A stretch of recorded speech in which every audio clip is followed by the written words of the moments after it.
Sorry, একটু বসায় রাখছি, আপনাদের মাফ করে দিন। আমি এই জিনিসগুলো পছন্দ করি না, আপনাদের পোলা পান্ডা রাইখে আমি চা খাইতেছি, বললাম যে ঠিক আছে চলে আসে।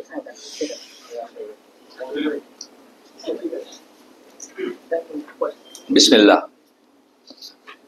ইন্নাল হামদুলিল্লাহ নাহমাদুহু ওয়া নাস্তাইনুহু ওয়া নাস্তাগফিরুহু ওয়া নাউযু বিল্লাহি মিন শুরুরি আনফুসিনা ওয়া মিন সাইয়্যাতি আমালিনা মান ইয়াহদিল্লাহু ফালা মুদিল্লা লাহু ওয়া মান ইউদ্লিল ফালা হাদিয়া লাহু ওয়া আশহাদু আল্লা ইলাহা ইল্লাল্লাহু ওয়াহদাহু লা শারীকা লাহু ওয়া আশহাদু আন্না মুহাম্মাদান আবদুহু ওয়া রাসূলুহু।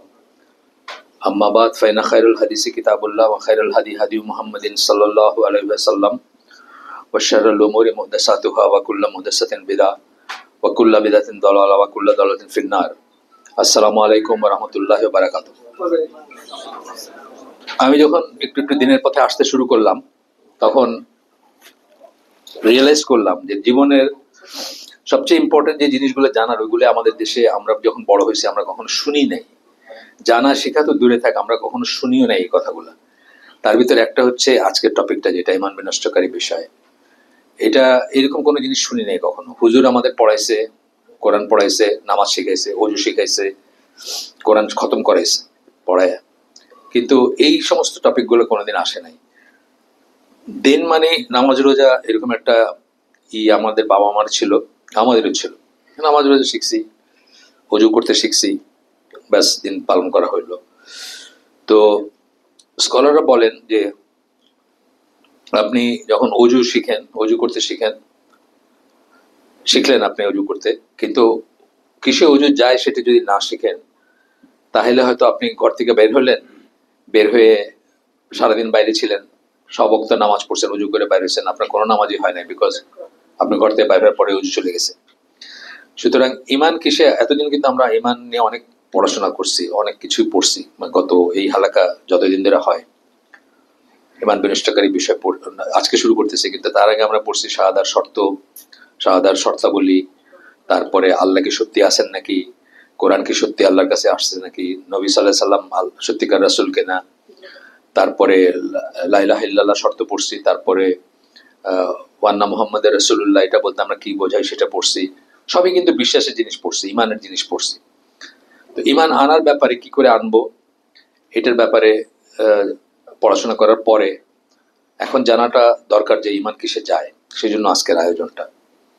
বনি ইসরায়েলের ভিতরে একটা ফিলিং ছিল যে ওরা আল্লাহর চোজেন পিপল, আল্লাহর বেছে নেওয়া মানুষ, ওরা জাহান্নামে যাবে না, আর যদি যায়ও খুব অল্প সময়ের জন্য যাবে। কোরআনে আসছে এই কথাগুলো। আমাদের মুসলমানদের ভিতরে এখন অনেকেরই এই ফিলিং, কিন্তু আমরা যেহেতু লা ইলাহা ইল্লাল্লাহ একবার বলছি, আমাদের ইমান আছে, ইমান থাকবে, আমরা জাহান্নামে যাব না, যদি যাইও তাইলে অল্প কিছুদিন বা অল্প কিছু সময়ের জন্য যাব। ব্যাপারগুলো কিন্তু তা না, মানে খুবই দুঃখজনক হইলো ব্যাপারগুলো তা না। যারা এটা মনে করবেন তারা বোকার স্বর্গে বসবাস করতেছেন, সেই জন্যই আজকের আয়োজনটা। তো আমরা প্রথমে শুরু করার আগে আমি 12টা পয়েন্ট বলে দিই, ঈমান বিনষ্টকারী বিষয় 12টা বিষয়ের কথা আমরা আপনাদেরকে বলি। দরকার হলে লিস্টটা আমরা দিব। এই লিস্টটা আমি মনে করি গ্রোয়িং আপ বাচ্চা যারা, তাদের টেবিলে, পড়ার টেবিলে ম্যাথমেটিক্সের ফর্মুলা লাগায়, ওই কোথাও একটা তারে পাটা পড়ছে বোধহয়, যাই হোক এদিকে কোথাও,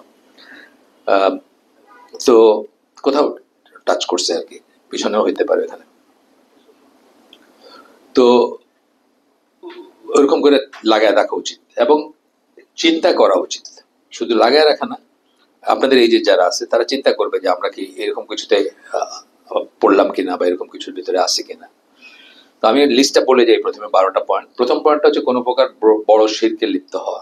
আচ্ছা, একটা কথা বলি, আমরা 12টা পড়তেছি, 12টাই যে ঈমান বিনষ্টকারী বিষয়ের ভিতরে সীমাবদ্ধ তা না, ঈমান বিনষ্টকারী অনেক বিষয় আছে। এই 12টা এক একজন লেখক এক রকম করেন। আব্দুল আজিজ বিন বাজের আছে 10টা, আর আমার ছেলে তার ছাত্র জীবনে একটা বই লিখছিল ঈমান বিনষ্টকারী বিষয় সমূহ, এটা out of print, Abdullah Abu Ibrahim এই নামে লিখছিল। সেখানে সে 20টা পয়েন্ট কি করছিল, একদম তার ছাত্র জীবন আর কি, বইটা পড়তো যখন তখনকার বই, কিন্তু এটা আউট অফ প্রিন্ট, বই নাই এখন। তো 20টা 10টা, এই লেখক 12টা বলছেন, কিন্তু এর ভিতরে সীমাবদ্ধ না, এর বাইরেও ঈমান বিনষ্টকারী বিষয় আছে, যেগুলো খুব কমন বা যেগুলো ট্র্যাপে আমরা পড়তে পারি, ওগুলো আমরা টেবলেট করছেন আর কি।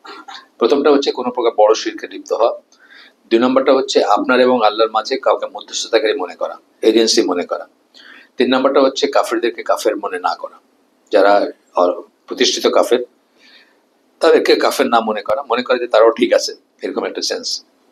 4 নম্বরটা হচ্ছে আল্লাহ রসুল সাল্লাল্লাহু আলাইহি ওয়াসাল্লাম যে জীবন বিধান নিয়ে আসছিলেন, জীবন ব্যবস্থা, সেটার চেয়ে সুপিরিয়র কিছুকে মনে করা, like democracy, capitalism, socialism, communism অথবা সেকুলার হিউম্যানিজম, কোনো একটা কিছুকে মনে করা। অনেক মানুষ মনে করে সেটা।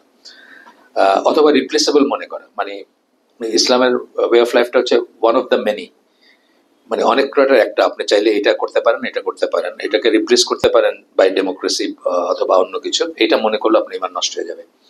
5 নম্বরটা হচ্ছে দিনের কোনো অবিচ্ছেদ্য অংশকে অপছন্দ করা, এমনকি আপনি নিজে যদি সেটা করেনও। জাস্ট ফর এক্সাম্পল নামাজ, আপনি বাধ্য হয়ে নামাজ পড়েন, আপনার আব্বা বলছে নামাজ না পড়লে করতে বের করে দিবে, আপনি নামাজ পড়েন কিন্তু আপনি ঘৃণা করেন নামাজকে, এই ধরনের যদি হয় আর কি, এ আর কিছু হইতে পারে এরকম। 6 নম্বর হচ্ছে দিনের কোনো ব্যাপার, দিনের যেসব জিনিস নিয়ে আমরা ইসলামকে আইডেন্টিফাই করি অথবা বুঝি যে এটা মুসলিমদের ব্যাপার, সেরকম কোনো জিনিসকে নিয়ে হাসি ঠাট্টা করা, যেমন দাড়ি নিয়ে হাসি ঠাট্টা করা। আমার দাড়িটা অনেক মালয়েশিয়ান, ইন্দোনেশিয়াতে দেখবেন 3 গাছি দাঁড়িয়ে আছে, 3টা 4টা দাঁড়িয়ে আছে, তো বলেন ছাগলের মতো লাগতেছে। এই যে কথাটা খুব লাইটলি বলে মানুষ, এই হাসি ঠাট্টা করলে আপনার ইমান নষ্ট হয়ে যাবে দিনের কোনো ব্যাপার নিয়ে। বোরখা নিয়ে, হিজাব নিয়ে অনেক মানুষে অনেক আজে বাজে কথা বলে, বোরখার নিচে খ্যামটান আছে, কিসব বলে না, মনের পর্দা আসল পর্দা, বাইরের পর্দা হটাও রে, অনেক কিছু বলে, ফাইজলামি ঠাট্টা করে। যে কোনো বিষয়, যে কোনো ফ্রিভোলাস বা লাইট কথাবার্তা ইসলাম নিয়ে সাবধান হয়ে যাবেন। আর কেউ বসবেনও না, এখানে যে মজলিসে হয় সেখানে বসবেন না, উঠে চলে আসবেন। পরে আমরা ডিটেলস পড়বো ইনশাল্লাহ। 6 গেল। 7 নম্বর হচ্ছে কোন রকম জাদু টোনা তন্ত্র মন্ত্র করা অথবা তার কাছে সাহায্যের জন্য যাওয়া, দুইটাই। যে করলো সে তো ইসলাম থেকে বাইরে হয়ে যাবে। আপনি যদি যান তার কাছে, যেমন ধরেন ঢাকায় যারা বড় হয়েছেন তারা জানেন যে চানখারপুল, ওইখানে বাটি পড়া, লাঠি পড়া আছে। আপনার এই চোর চুরি গেছে কিছু একটা, আপনি চোর ধরবেন, ওইখানে গিয়ে বললেন বাটি পড়া, লাঠি পড়া এইসব আছে, এই সমস্ত জিনিসে যাওয়া আপনার ইমান নষ্ট হয়ে যাবে। এরপরে আপনার 8 নাম্বার হচ্ছে মুসলিমদের এগেনস্টে কাফেরদেরকে সাহায্য করা অথবা তাদের প্রতি আপনার লয়ালিটি থাকলে, মুসলিমদের চেয়ে কাফেরদের প্রতি আপনার লয়ালিটি বেশি, এলিজিয়েন্স, তাহলে আপনার ইমান নষ্ট হয়ে যাবে। 9 নাম্বার হচ্ছে এই বিশ্বাস পোষণ করা যে কোনো কোনো মানুষের শরীয়ত না মানলেও চলে, তারা শরীয়তের ঊর্ধ্বে। পীর ফকির পাগল ছাগল আছে না রাস্তায়, যে হাঁটা বাবা ছিল একটা হায়দার আমাদের মোহাম্মদপুর জোনে, ওটা তো কবরের মাজার বানায় ফেলছে, ডেকচি টেকচি লাগাই দিছে। ওই সলিমুল্লাহ রোডের মাঠ, সলিমুল্লাহ না, তাজমহল রোডে যে মাঠ আছে ওইখান দিয়ে লাগাই দিচ্ছে। এখন মানে ওই আসলে করছে হলো যারা এখান থেকে পয়সা কামাবে তারা করছে। লোকটা তো একটা পাগল ছিল, রাস্তায় হাঁটতো, 25 বছর ধরে গোসল করে নাই হয়তো। কিন্তু এটা মনে করা যে এই হায়দার বাবা এমন যে তার গোসল না করলে চলে, তার উজু না করলে চলে, নামাজ না পড়লে। আমি জুমার দিনে দেখছি, তখন আলামিন মসজিদে নামাজ পড়তাম আমি, আলামিন মসজিদে জুমার নামাজ যাচ্ছি, স্যুট টাই পরা, মানে ভদ্রলোকেরা তার পিছনে মিছিল করে যাইতেছে, কিসের জুমা কিসের কি, মানে ওই লোকের পিছে হাঁটলেই মনে করতেছে এই হবে, এই খুব মনে করা। তারপরে 10 নম্বর হচ্ছে দিন থেকে মুখ ফিরে নেওয়া, by not learning and not practising, অথবা নিজের সন্তানকে শিখাইলেন না, প্র্যাকটিসও করাইলেন না। বহু আছে বাংলাদেশে এই শ্রেণীর মানুষ। 11 নম্বর হচ্ছে দিনের কোনো অবিচ্ছেদ্য অংশকে অস্বীকার করা, যেমন সুন্নাহ অস্বীকার করে মানুষ, এই ধরনের ব্যাপার। 12 নম্বর হচ্ছে সালাত পরিত্যাগ করা। কারণ 12 নম্বরের ভিতরে একটু ক্লজ দিচ্ছেন এই লেখক, বাবা ঠিকই আছে ক্লজটা, এটা সবার মতে না। এটা পরিত্যাগ করা বলতে কি বোঝায়, এটা 3 রকমের মত আছে। সৌদি আরবে যারা স্ট্রিক্টার স্কলার তারা মনে করেন 1 ওয়াক্ত সালাত কেউ যদি খেলার ছলে ছেড়ে দেয় সে আর মুসলিম থাকে না। 1 ওয়াক্ত, 5 ওয়াক্ত না, 1 ওয়াক্ত। আর বাংলাদেশ, পাকিস্তান, ইন্ডিয়া, আফগানিস্তান এইসব জায়গায় প্রচলিত ধারণা হচ্ছে যে কেউ যদি নামাজ অস্বীকার না করে, স্বীকার করে যে এটা ফরজ কিন্তু পড়লো না, তথাপি সে মুসলিম আর কি। আর এই দুটার মাঝখানে হচ্ছে একটা মত, এটা হচ্ছে নাসিরুদ্দিন আলবানী, মোহাম্মদ সালাল হুসাইমিন, বেলাল ফিলিপস, এনারা মনে করেন যে কেউ যদি অফ এন্ড অন নামাজ পড়ে তথাপি তাকে আমরা মুসলিম মনে করব, কিন্তু গুনাহগার মুসলিম মনে করবো, ফাসিক মনে করব, কিন্তু সে তারপর তথাপি মুসলিম থাকে আর কি। বা মুসলিমদের যে রাইট আছে, কতগুলো রাইট আছে না সমাজের, মুসলিমদের রাইট আছে না, জানাজা পাবে, কবর দেওয়া হবে তাকে, ইত্যাদি সব ঠিক আছে, এগুলো পাবে। এই 3টা মত, এটা আমরা ডিটেলস আলাপ করবো পরে। এখন আমরা টেক্সটে যাই, দেখি এখানে উনি কিভাবে এটা কি করছেন ইনশাআল্লাহ।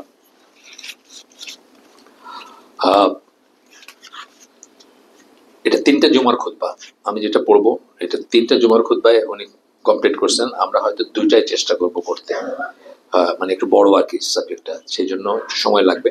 আমরা হয়তো দুইটা দিয়ে চেষ্টা করব, কিন্তু উনি করছেন তিনটা দিয়ে।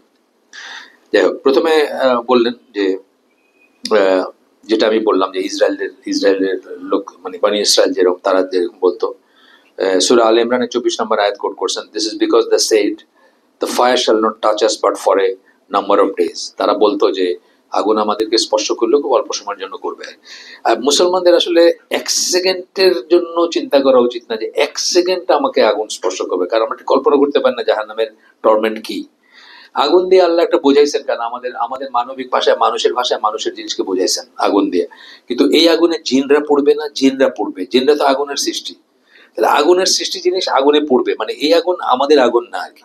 এবং আমরা যদি মনে করি যে এক সেকেন্ড খালি থাকলেও মানে যদি হয়ে যায়, না, এক সেকেন্ডের জন্য আপনার সারা দুনিয়া যদি আপনার হয় এবং দুনিয়ার সব সম্পদ আপনার হয়, আপনি ওটা দিয়ে দিবেন এক সেকেন্ডের টর্মেন্ট থেকে বাঁচার জন্য। এটা এতই মানে ডেঞ্জারাস জিনিস আর কি। এই সাহস হওয়া উচিত না আমাদের যে আমি একদিন দুই দিন থাকলাম, তারপরে তো বাইরে হবই একদিন। আচ্ছা, and that which they used to invent regarding their religion has deceived them. তারা ইনভেন্ট বলতেছেন, মানে এটা নিজেরা বানায় নিছে, সেটা তাদেরকে প্রতারণা করছে, ধোকা দিছে তাদেরকে। এই যে জেন্টাইল বলে না, ওরা জেন্টাইল বলে, এবং জুরা তো নন জুদের এক চোখে দেখে, নিজেদের মনে করে যে তারা সুপিরিয়র চোজেন পিপুল আল্লাহর। এই কথাগুলো সেই প্রসঙ্গে বলা হচ্ছে। আরেকটা আসছে মায়েদা, সূরা মায়েদার 18 নম্বর আয়াত, যেখানে বলতেছেন both the Jews and Christian said, ইহুদি এবং খ্রিস্টান দুই গ্রুপই বলছে, we are children of Allah, আমরা আল্লাহর সন্তান। এটা অবশ্য মানে জাস্ট বিগটেন সন্তান যে হইতে হবে এমন কথা না, এটা অনেক সময় মানে অন্যভাবে বলা হয় যে উনি আমাদের প্রতিপালক, উনি আমাদের, এই সেন্সেও বলতে পারে কেউ। বাট ওরা যেটা বোঝাতে চাইছে যে ওরা চোজেন, এই কথাটা আমাদের বোঝার ব্যাপার আর কি, যে সন্তানকে যেমন কেউ করবে না, কষ্ট দিবে না, এই মার্কে একটা সেন্স আর কি। ঠিক এই আল্লাহর সন্তান, অবশ্য খ্রিস্টানরা তো আল্লাহর বলেই, ইহুদিরাও বলে, কাউকে আল্লাহর মানে লিটারাল সন্তান মনে করে, ঈসা আলাইহিস সালামকে বা উজায়ের বা এই ধরনের আরো। তো তখন আল্লাহ and his loved ones, এবং তার ভালোবাসার পাত্র আমরা, ইহুদিরা বলে, খ্রিস্টানরা বলে। সে why then does he punish you for your sins? তাহলে তোমাদের গুনাহের জন্য তোমাদেরকে শাস্তি দেয়। আপনারা জানেন যে ইসরায়েল কোরআনে আসছে যে দুইবার পুরা জাতিকে নিয়ে গেছে ওইখান থেকে, মানে অন্যরা এসে যুদ্ধ করে হারায় দিয়ে কৃতদাস বানায় নিয়ে গেছে পুরা জাতিকে, মানে ইহুদি জাতিকে।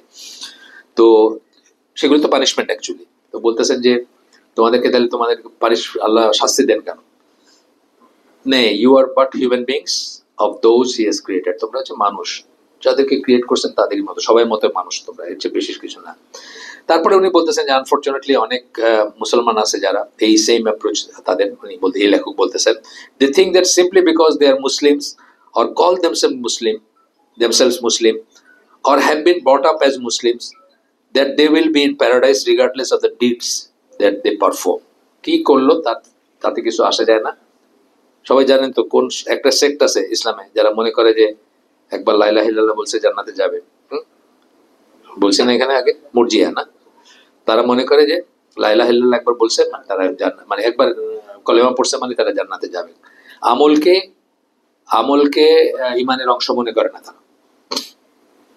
আচ্ছা, তারপরে গেল বলতেছেন যে আমরা যদি ভুল কাজ করি, মুসলমান হয়েও আমরা জাহান্নামে যাইতে পারি, এই কথাটা উনি বলতেছেন। তো আমরা নিজেদের মুসলিম বললেও মানে এমন কাজ আছে যেগুলো করলে আমাদের ইসলাম থেকে বের হয়ে যাবো, ইমান নষ্ট হয়ে যাবে আমাদের, সেই জন্য এটা জানাটা ইম্পর্টেন্ট ইত্যাদি বলতেছেন। তারপরে বলতেছেন যে এই অজুর কথাটা আমি যেটা বলছি সেটার মিসালটা দিতেছেন, যে অজুর মতো, যে আপনি একই সাথে অজুতে এবং পবিত্রতা এবং অপবিত্র দুই অবস্থায় থাকতে পারেন না। আইদার আপনার অজু আছে অথবা আপনার অজু নাই। সিমিলারলি ইমান, আইদার আপনার ইমান আছে অথবা আপনার ইমান নাই। যদি আপনার ইমান না থেকে থাকে তাহলে, বা নষ্ট হয়ে গিয়ে থাকে, আপনার মসজিদুল হারামে যেখানে 1 লক্ষ সালাতের সমান, সেখানেও আপনি সালাত আদায় করার কোনো মানে হয় না যদি আপনার ইমান না হয়। এবং ইমান না থাকার মানে এটা না যে আপনার সবকিছু রং, তা না। আপনি নামাজ পড়তেছেন, আপনার রোজা রাখতেছেন, আপনার হজ করতেছেন, আপনি যাকাত দিতেছেন, সব করতেছেন, আপনি এগুলা ভালোভাবেই করতেছেন, সিনসিয়ারলি করতেছেন, ইয়েট আপনার অন্য একটা বিশ্বাসের জন্য, অন্য একটা কাজের জন্য আপনার ইমান হয়তো নষ্ট হয়ে গেছে 20 বছর আগে, আপনি জানেনও না। তাহলে আপনার ক্ষতির ভিতর আছেন না। এই অবস্থায় যে মারা যান, বিশেষ করে তাইলে আরোই। আচ্ছা, এখানে একটা ডিসক্লেমার আছে, ইয়াং ছেলেপেলে যখন আছে সেই জন্য একটু বলার দরকার। সেটা হচ্ছে, কেউ একজন একটা কুফরের কাজ করলো মানে কিন্তু সে কাফের না, এটা আমরা সবসময় মনে রাখবো। কুফর অফ অ্যাকশন এবং কুফর অফ বিলিফের ভিতরে তফাৎ করতে হবে। কুফর অফ অ্যাকশন, কুফর অফ বিলিফ না। কুফর অফ অ্যাকশন যেমন ধরেন, নবীর সাহাবী ছিলেন, পানিকে খুব ভয় পারতেন, কৃতদাস ছিলেন, তাকে পানিতে চুবাইতে চাইছে, বলছে যে অস্বীকার করতে হবে রাসূলকে, আল্লাহকে বা ইসলামকে, পানিতে চুবাবে। উনি ভয়ে অস্বীকার করছেন, রাসূলের কাছে আসছেন, বলছেন আমার তো ইমান নাই হয়ে গেছে। রাসূল বলছেন তোমার ভিতরে কি বিশ্বাসটা ছিল? যে আমার ভিতরে তো পুরা বিশ্বাস ছিল, আমি তো ভয়ে বলছি। বলে তুমি, তোমার ইমান নষ্ট হয় নাই। এইটা একটা প্রুফ, কিন্তু দুইটা প্রুফ দিব আমি, এটা একটা আরেকটা বলবো গল্প, মানে কাহিনী, যে কুফর অফ অ্যাকশন এবং কুফর অফ বিলিফের ভিতরে তফাৎ করতে হবে। আমাদের ইয়াং জেনারেশন কিন্তু অনেক সময় সেটা করে না, না করে তারা কিন্তু যাকে তাকে কাফের বলে করে, বুঝছেন? তো এটা খুব ডেঞ্জারাস একটা জিনিস, উনি ডিসক্লেমার দিতেছেন এটা। আরেকটা হচ্ছে, হুনাইনের যুদ্ধের সময় সাহাবীরা বললেন রাসূলকে যে আমরা যখন আমরা যখন মুশরিক ছিলাম, একটা গাছ ছিল আমাদের পার্টিকুলার, ওই গাছে আমরা তরবারি ঝুলায় রাখলে আমরা মনে করতাম যে আমাদের হবে, মানে গুড লাক, যুদ্ধে আমরা ভালো করবো আর কি। তা আপনি আমাদের জন্য একটা গাছ ঠিক করে দেন, মানে ওইটা তো আর নাই, মুশরিক সময়কার গাছ, আপনি একটা ঠিক করে দেন। রসুল বললেন যে তোমরা তো মুসার উম্মতের মতো হয়ে গেল। তারা একটা মূর্তি চাইছিল, তাদেরকে একটা মূর্তি বানায় দিবে, মূর্তির করবে। কিন্তু রসুল তাদেরকে কাফের হয়ে গেছো বা মুশরিক হয়ে গেছো বলেন নাই যে আবার ইমান নানো, সেটা বলেন নাই। তার মানে একটা, এটা মোহাম্মদ বিন আব্দুল ওয়াহাবের লেখা, কিন্তু Muhammad bin Abdul Wahhab one of the strictest scholar. উনি বলতেছেন যে মোমেন বান্দা অজ্ঞতা বশত কুফরের কোনো কথা বা কাজ করলে অজ্ঞতা বশত সে কাফের হয়ে যায় না। আমরাও এটা মনে রাখবো, আমরা কাউকে কাফের ব্র্যান্ড করা বলে এটা আমার কাজ না। প্রথম কথা, বারবার আমি বলি, আগে বলছি, এটা হলো রাষ্ট্রযন্ত্রের কাজ, মুসলিম দেশ বা ইসলামী দেশের রাষ্ট্রযন্ত্রের কাজ, অথবা মুস্তাহিদ আলেম যারা তাদের কাজ, এটা আমাদের ব্যাপারই না। তাহলে আমরা এই লাইনেই যাবো না আর কি। এখানে একটা আসার বলি, এটা ইমাম মালিকের কথা। উনি বলতেছেন যে 99 কাউন্টে যদি কাউকে আমার কাফের মনে হয়, 99 কাউন্টস, আর একটা কাউন্টে যদি কাউকে আমার মুসলিম মনে হয়, আমি তাকে তথাপি মুসলিম বলবো। কারণ হচ্ছে একটা হাদিস আছে যে একজন মুসলিম যদি আরেকজন মুসলিমকে কাফের বলে বা ডাকে, তাহলে দুজনের একজন অবশ্যই কাফের। যাকে ডাকছে সঙ্গত কারণে হলে তো সে কাফের, আর যদি সঙ্গত কারণ না থাকে তাহলে যে বলবে তার উপর এটা ফিরে আসবে। এই জন্য এটা খুব ডেঞ্জারাস জিনিস, আমরা এটা মুখ দিয়ে আনবো না। বাট ধরেন আমার মেয়ে বিয়ে দিব না আমি তার সাথে, যখন আমি বুঝলাম যে অমুকের ভিতরে কুফর আছে, আমার মেয়ে নাই, মানে ফর ইউর ইনফরমেশন, আমার আমার মেয়ের বয়স এখন ক্লোজ টু 40, বউ থাকে, বিয়ে হয়েছে, আমার কোনো মেয়ে নাই। কথার কথা বলতেছি আর কি, যে আমি যদি জানি যে এই লোকের ভিতরে কুফর আছে, তার সাথে মেয়ে বিয়ে দিব না, বাট তারে কাফের ডাকবো না। এটা আমাদের মানে প্রিকশন আর কি, আমরা মনে রাখবো। এবং কুফর অফ অ্যাকশন এবং কুফর বিলিফের ভিতরে তফাৎ করবো, যেটা বললাম।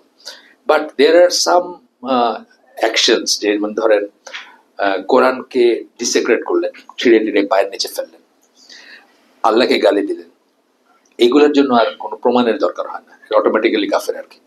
আর অন্যগুলোর জন্য যেগুলো ফাইনাল পয়েন্টস, সেগুলোর জন্য হুজ্জত কায়েম করা বলে, মানে আপনাকে তাইকে বোঝাইতে হবে, এক্সপ্লেন করতে হবে যে এই কারণে আপনার ইমান নষ্ট হয়ে গেছে, এই কারণে আপনি কাফের। তাহলে যদি ফিরে আসে তাহলে তো ঠিক, তবা করে, আর না হলে তাকে মুফতিরা বা মুস্তাহিদ আলেমরা কাফের করবেন। আমাদের আমাদের কাজ না এটা, এটা উনি ডিসক্লেমার দিচ্ছেন। প্রথমটাতে যাই, প্রথমটা হচ্ছে কোন প্রকার বড় শিরক। বড় শিরক যখন বলতেছি, তখন তার মানে সাথে সাথে ছোট শিরক কিছু আছে। এই ছোট শিরক গুলা হচ্ছে কবিরা গুনাহ, কিন্তু বড় ধরনের কবিরা গুনাহ, কবিরা গুনাহ একদম উপরের দিকে। কিন্তু এইগুলা ছোট শিরকের জন্য আপনার যায় না, মানে আপনি ইসলাম থেকে বাইরে হয়ে যান না, এটা আমরা মনে রাখবো। হ্যাঁ, যেমন ধরেন রিয়া, রিয়া তো শিরক বলছেন, তাই না?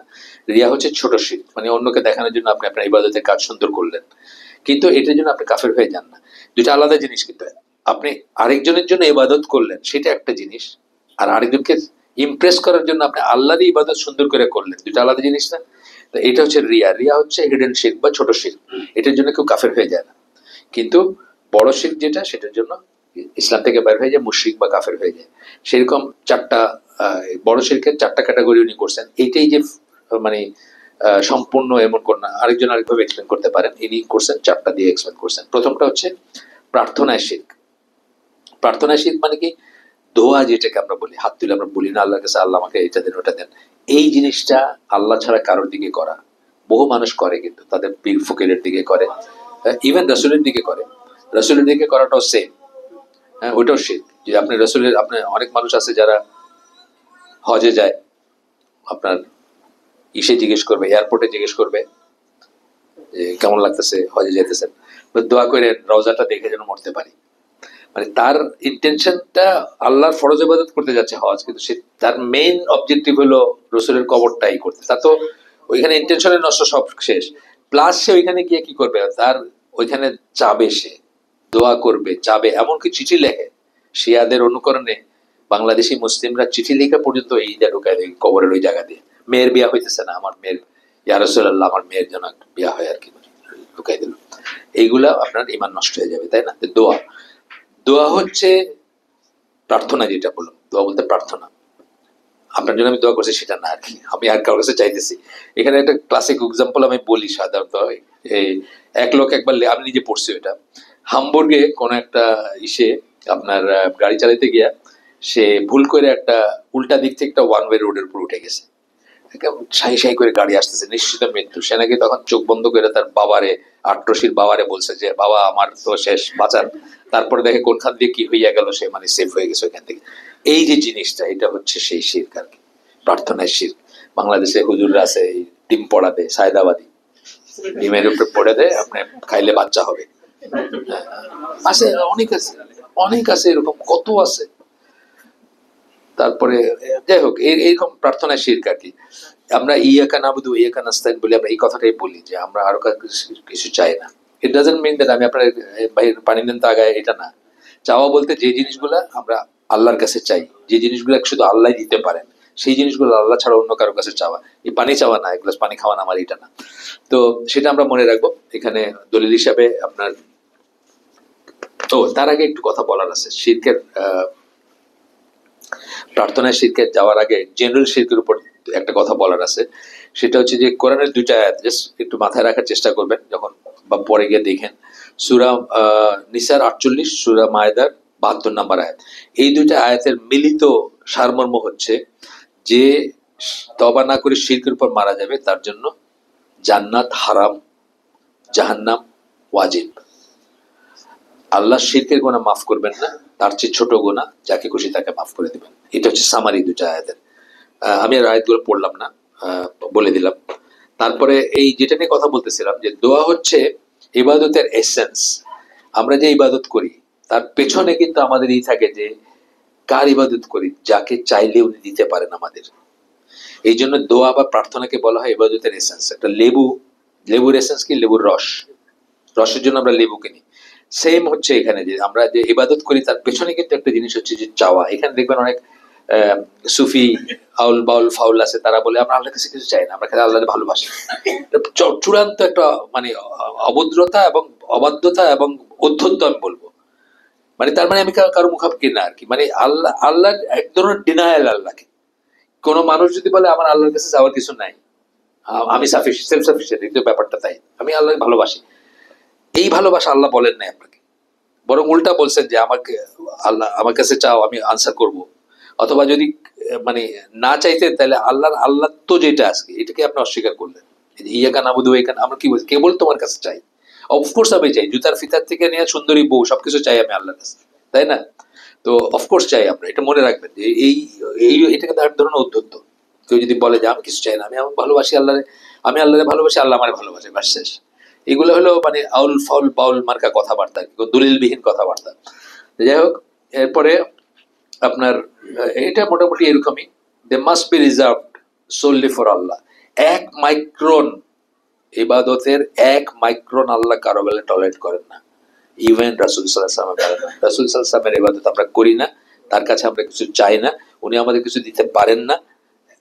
কখন ওনার ব্যাপার আছে, যখন আল্লাহ তাকে পারমিশন দেবেন, পরে আসবে, অন্য প্রসঙ্গে আসবে। তাহলে আমরা এইভাবে কিছু চাই না। আর পীর ফকিরের তো প্রশ্নই ওঠে না এখন। এটা শুধু, এবং ইবাদতের ব্যাপারটা একটু বলি, যে ইবাদতের ব্যাপারটা পার্টিকুলারলি ধরেন আমি বলি রব আল্লাহর একটা নাম না, আর রব এটা মানে কি প্রতিপালক। লিমিটেড স্কেলে ডিমিনিটিভ সেন্সে আব্বা আম্মা কিন্তু আমাদের প্রতিপালক, প্রতিপালন করছেন না আমাদের। আমরা বলি রব্বির হামমা কামা রব্বায়ানি সাগীরা, বলি না, প্রতিপালন করেন। ওই প্রতিপালন এই প্রার্থনা এক না, এই সিফাতটা আল্লাহই দিয়ে দিয়েছেন বাপ মার ভিতরে, যাদের মায়া লাগবে তারা প্রতিপালন করবে। হ্যাঁ, ডিমিনিটিভ আছে এটা না। ইবাদতের ব্যাপারে কিন্তু এরকম নাই যে 1 মাইক্রন আর কার সাথে নিসবত করা যাবে না, শুধুমাত্র আল্লাহর। ইবাদত কবুলের 2টা শর্ত জানেন আপনারা হয়তো। প্রথমটা হচ্ছে শুধুমাত্র আল্লাহর জন্য হইতে হবে, ছোট থেকে ছোট, বড় থেকে বড়। আরেকটা কি, রাসূলের দেখানো পদ্ধতিতে হইতে হবে। সেটা পদ্ধতিটা উনি দেখাই দিয়েছেন যেটা। কিন্তু আমাদের দেশে বহু মানুষ বলে ফরজ তো আল্লাহর লিগা পড়ি, সুন্নত রসুলের লিগা পড়ি আর কি। নাউজুবিল্লাহ। সুন্নত মোটেই রসুলের জন্য পড়ি না, রসুল পড়ছেন দিকে আমরা এটা পড়ি, মানে এক্সট্রা। এটা আল্লাহর মানে মাস্ট যেগুলো, অব্লিগেটরি যেগুলো, তার বাইরে এক্সট্রা রসুল পড়ছেন সেই দেখা দেখি আমরা পড়ি। কেন? এগুলোর ভিতরে রিওয়ার্ড আছে। আপনি জানেন রিওয়ার্ডের ব্যাপারে আমরা আগে বলছি যে সোয়াব যেটাকে বলি, রিওয়ার্ড যেটাকে বলি, আল্লাহর কাছাকাছি হওয়ার ব্যাপার যেটাকে বলি, আল্লাহ খুশি হবেন বলে যেসব কথা বলি আমরা, সেগুলা 5টা সোর্সের একটা থাকতেই হবে, দলিল ছাড়া করা যাবে না এটা। হ্যাঁ, আপনি এই যে যশনে জুলুসে আপনার 40 আপনার 4 দিন, আপনার মিলাদ, এগুলো সব দলিল ছাড়া, কোনো দলিল নেই। দলিল থাকতে হবে কোথায়? দলিলেরও জায়গা আছে, 5টা জায়গায় থাকতে হবে, 5টা জায়গার একটাই থাকতে হবে। প্রথমটা হচ্ছে কি, আল্লাহ বলছেন করতে, অর্ডার করছেন। 2 নাম্বার হচ্ছে রসুল অর্ডার করছেন। 3 নাম্বার হচ্ছে রসুল অর্ডার করেন নাই কিন্তু নিজে করছেন।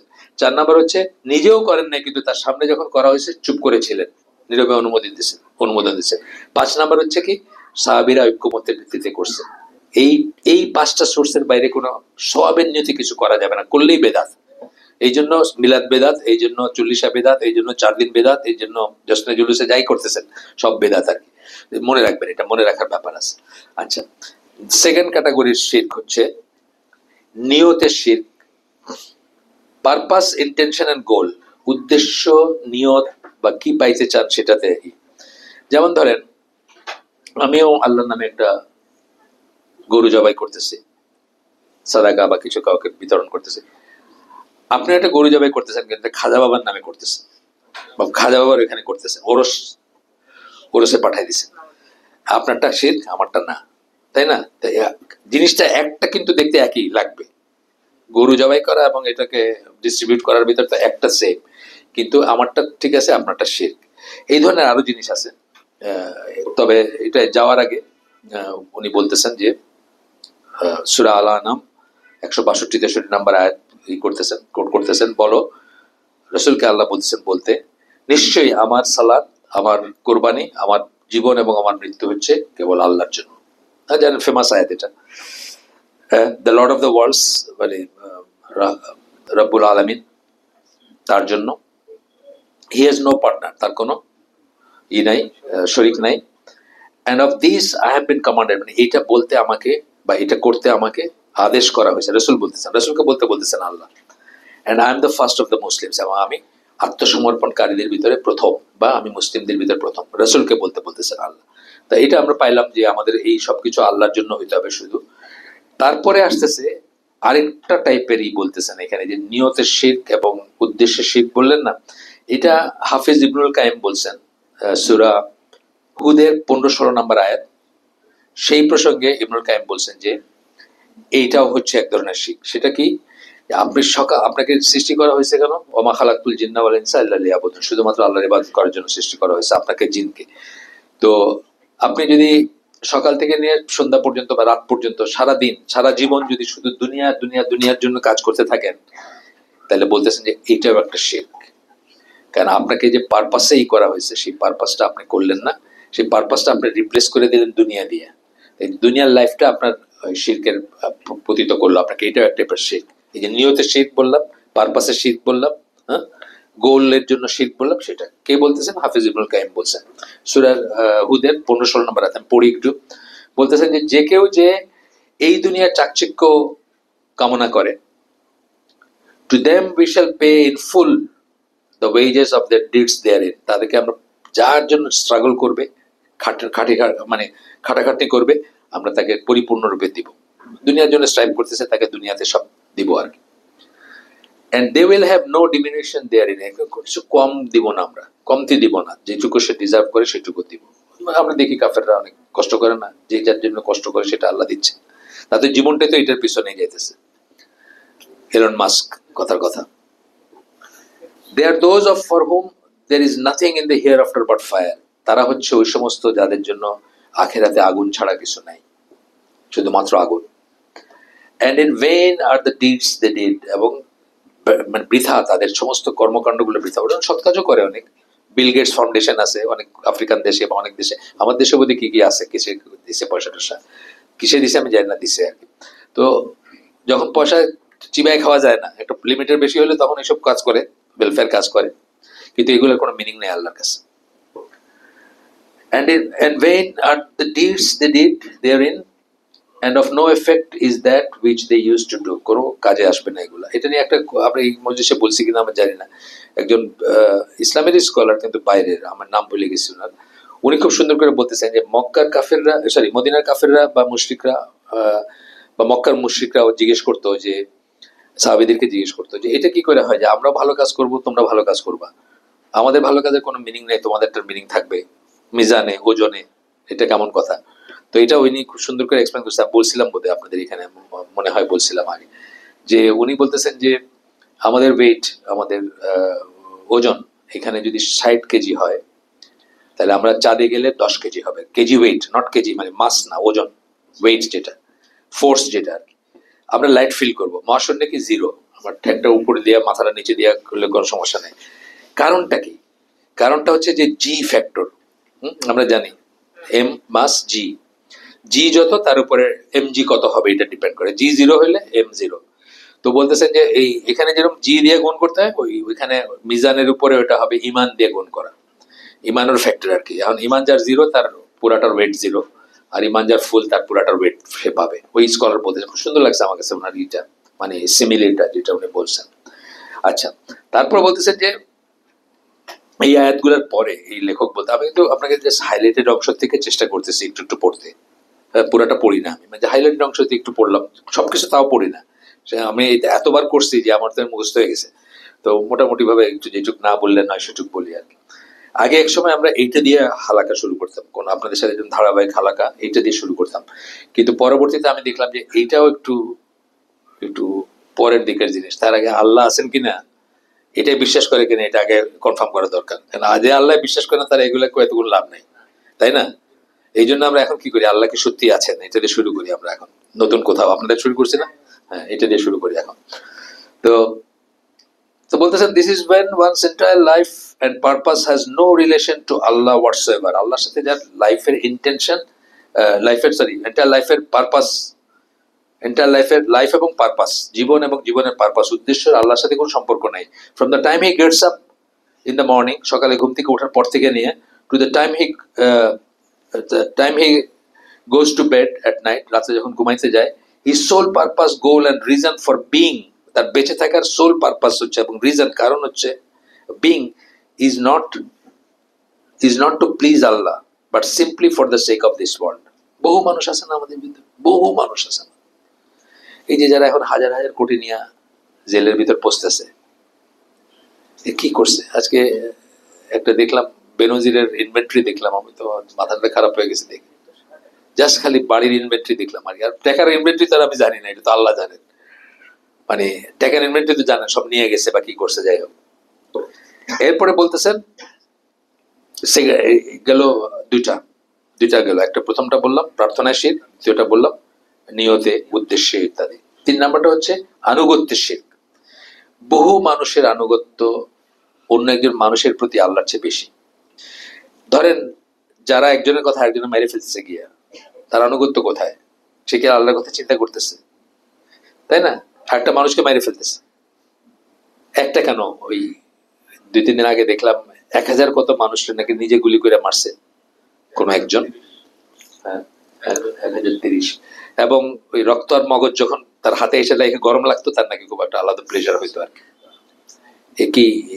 এর আনুগত্য কোথায় যে তারা অর্ডার করছে তার কাছে, তাই না? আল্লাহর কাছে তো তার আনুগত্য নাই। এখানে সূরা তওবার 31 নম্বর আয়াত কোট করতেছেন যে তারা বলতে ইহুদি এবং খ্রিস্টানদের কথা বলতেছেন আল্লাহ। এটা ফেমাস আয়াত, অনেক অনেক আপনার খুতবায় 22-এ আসে, সূরা তওবার 31 নম্বর আয়াত। দে টুক দেয়ার রাব্বাইস এন্ড দেয়ার মঙ্কস, রাব্বি মানে ওই ইহুদি যারা, এবং মঙ্কস মানে ওই সন্ন্যাসীদের, খ্রিস্টানদের বেলায় আর কি, to be their lords besides Allah, আল্লাহ ছাড়াও তাদেরকে রব হিসাবে গ্রহণ করছে। এই আয়াতটা যখন নাজিল হওয়ার পরে একজন সাহাবী আদি বিন হাতিম, উনি আসছিলেন রাসূল সাল্লাল্লাহু আলাইহি ওয়াসাল্লামের কাছে, ধর্মান্তরিত হইতো, উনি খ্রিস্টান ছিলেন। তো উনি এসে বললেন, ইয়া রাসূলুল্লাহ, আমি তো ইসলাম গ্রহণ করবো, বাট আমি এই আয়াতটা বুঝিনি, আল্লাহ এটা কি বললেন? আমরা তো তাদেরকে মানে তাদের উপাসনা করি না, তাদেরকে পূজা করি না, তখন আল্লাহ রসুল বললেন যে তারা যদি কোনো হারামকে হালাল করে দেয়, তোমরা এটা নাও না? যে হ্যাঁ, তা তো নেই। আবার বললেন যে কোনো হালালকে যদি হারাম করে তোমরা নাও না? হ্যাঁ, তা তো নেই। এটাই হলো রব বানানো। রব বানানো বলতে এটাই বোঝায়।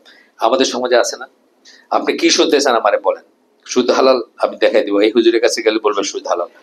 টেলিভিশন হালাল, ওই হুজুরের কাছে যান, একটু একটু একটু গান গাওয়া যাবে, একটু নাচ থাম করা যাবে, গান গাওয়া যাবে, একটু মিউজিক দিলে কিছু হয় না, বলেন ওই হুজুরের কাছে যান।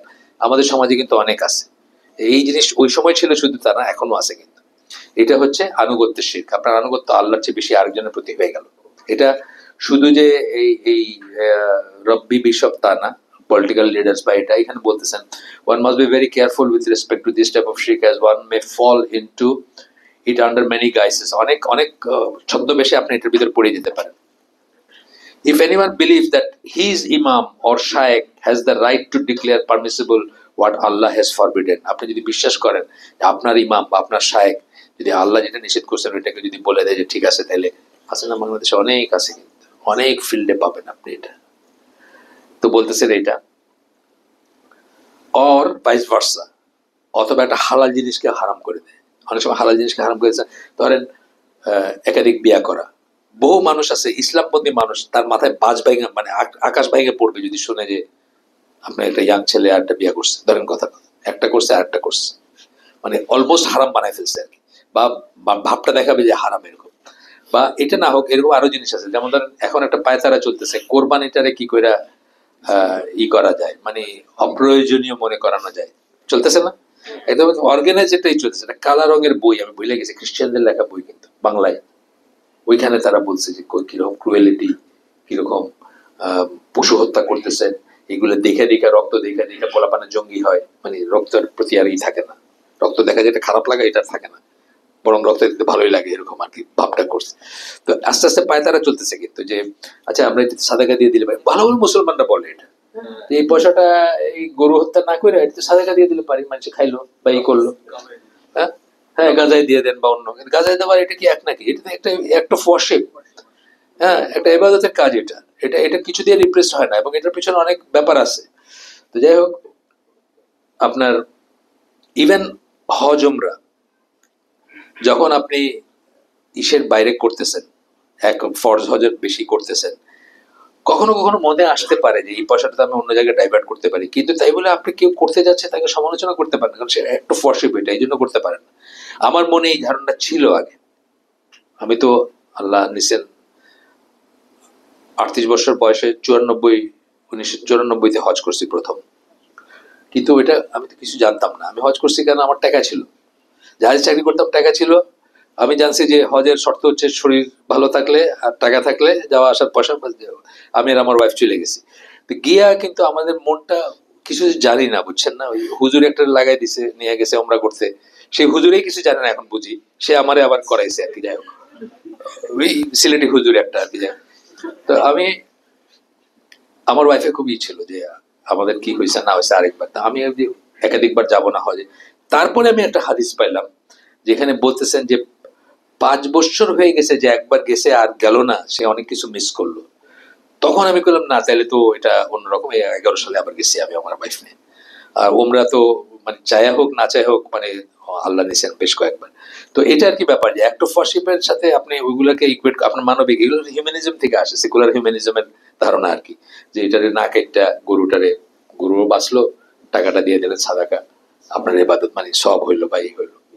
আচ্ছা, এরপরে আপনার 4 নাম্বারটা হচ্ছে ভালোবাসার শিরক। এটাও খুব কমন।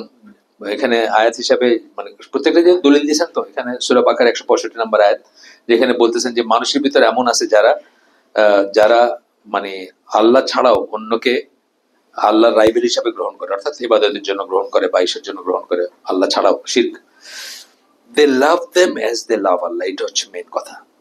তারা তাদেরকে ভালোবাসে যেমন তারা আল্লাহকে ভালোবাসে। আমি নিজে দেখছি, তাহেরুল কাদরি আছেন একজন, একদম সেজদা করলো তারে, বাংলাদেশে আছে, আমি দেখছি সেজদা করতেছে মহিলা, দেখছেন না? ভিডিও পাবেন, একদম জাস্ট এরকম সেজদা আর কি। হ্যাঁ, মানে কি কি জানি আছে, নাম জানি না, মানে ই করে এরই বোধহয় একটা মুরিদ কিভাবে আমার কাছে আসছিল শান্তিনগর মসজিদে, বুঝছেন, কিভাবে আসছে আমি জানি না, তার বইটা নিয়ে আসছে আমার কাছে। তারপরে সে যখন টের পাইছে আমি তো এই লাইনের, সে গিয়ে আমার এগেনস্টে মানে এই ডেঞ্জারাস লোক কি কি সব করে দিছে, বুঝছেন না। সে কেমনে সে মনে করলো আমি তার লাইনের লোক বা সে আসতে পারে, এটা আমি জানি না। মসজিদ সিদ্দিকে, মসজিদ সিদ্দিক তো এই মসজিদ। আইসা টের পাইছে সে যে জায়গাটা তো অন্যরকম, যা নিয়ে আসছিল সেটা দিছে আমার, তার কি একটা বই নাকি একটা। তারপরে ওইখানে গিয়ে আমার এক লোক একদিন ফরওয়ার্ড করছে যে এই লোকের কথা শোনা যাবে না, মানে গোমরাহ এই লোক। কেন? ওই পীরের মুরিদ আর কি, তার ওই সেন্সে ওইটা আসছে। যাই হোক, এখানে দেখেন এটা ভালোবাসা শিখে আমরা সব বুঝি না। অনেক সময় কিন্তু আমাদের বউ, আমাদের বাচ্চা, এদের প্রতি আমাদের কিন্তু এতই ভালোবাসা থাকে যে আমরা আল্লাহর লাইন ক্রস করি, আমরা করি। বউয়ের জন্য আমরা একটা খারাপ কাজ করি না, করি।